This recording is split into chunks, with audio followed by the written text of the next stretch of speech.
So you're market ready. Congratulations. Now you're probably thinking, do I license this product off or do I build a business? Well, we'll talk about the pros and cons of that. But first, let's take a step back and see where you've been, because it's really quite a common story. You probably invested about $10,000 in patents, maybe $10,000 to $50,000 in prototypes and molds. Then you did a small run manufacturing, and that was another $30,000 to $150,000. So you have a garage full of them. And about $3,000 to $20,000 in sales and marketing. You got a website, you get a demo video, you got some flyers, you went to some trade shows. So it's real easy to get between $53,000 and $250,000 deep in startup expenses. Now, if your product is selling, then you feel like, wow, I've tested the market and people are interested in my item. This is a great opportunity for you to think about whether you license that off to a bigger player, let them carry the ball forward, or build your own business. If you're not receiving that kind of success, you're probably starting to feel a little stressed for now.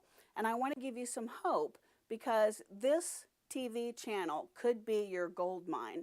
If you're at the point where you're starting to feel stressed because maybe you've borrowed money from credit cards, maybe you're in friends and family, maybe you've tapped into the 401ks, this As Seen on TV channel could be your gold mine. And I would encourage you to invest in the market viability testing, which really should be done up here. And in other videos, I'll show you how you can really bring product to market without having to go to all this much trouble. But if you're already here, whether you have a successful product or whether you are wanting a successful product, you've got to ask yourself, do I license or build a business? So let's look at the pros and cons of that, really in four main areas. First, control, expense, time, and reward. So when you think about control, if you license your product to another larger player, you're not going to have the control that you would otherwise. So over here, you definitely have more control than here. What about expense? A lot of people underestimate the massive amount of operational costs that go into a new product launch. In fact, they're pretty significant. So when you think about expenses, if you're building a business over here, you're dealing with manufacturers who are constantly going to be squeezing and wanting to increase your cost of goods because their materials costs are increasing with inflation. The same is true with the retail buyers you're working with, because they want to lower your retail price because they believe more people will buy it if it's a lower price. So those expenses are going to start shrinking in terms of the amount of profit that you get. Over here, you don't really have to worry about any of that. So I do want to offer you a reality check that if you choose to build your own business, make sure you get some additional funding. Very few independent inventors have the amount of wealth required to successfully launch a new product to market. So you're going to have to bring on some investors or some debt or somewhere find the funding that you need in order to go down this road. So just consider that. The other thing is about time. If you license the product off, this player is already large, already gone through a lot of this early stage operational challenge, and they should be able to carry the ball much further, faster. For the As Seen on TV channel, all the money is made in the first 1 to 5 years. So you're going to reap a reward much, much sooner. Whereas if you look on the build a business side, 80% of small businesses fail in the first 3 years. So if you're going to beat the odds here, you're going to need to work hard, and it is going to take more time. These companies did not get to be this size overnight. If you look at time, it actually takes between 1 and 20 years to build a business strong. So when you think about that, you've got to look at what is the reward that I want.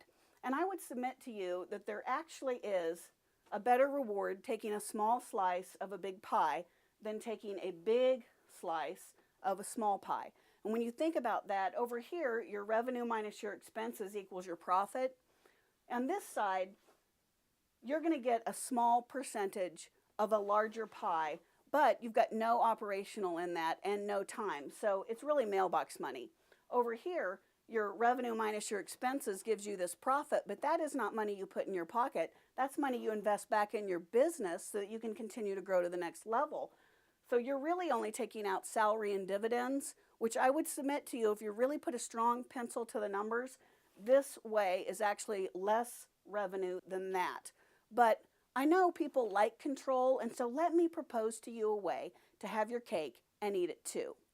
If you change your way of thinking and you build a business and then you start incorporating how you think is best, however, what incorporation mechanism you need, You build this business, and then you start to do the market viability testing for your product. As soon as you can license off the item, license it off.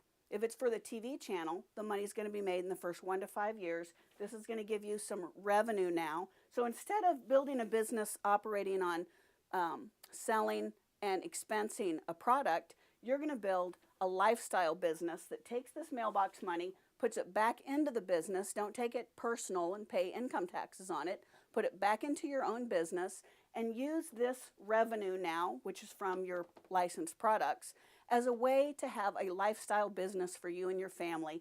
And now your expenses, instead of the operations of making and selling a product, are going to be ways that you and your family can create and come up with greater and more number of products that you can license off.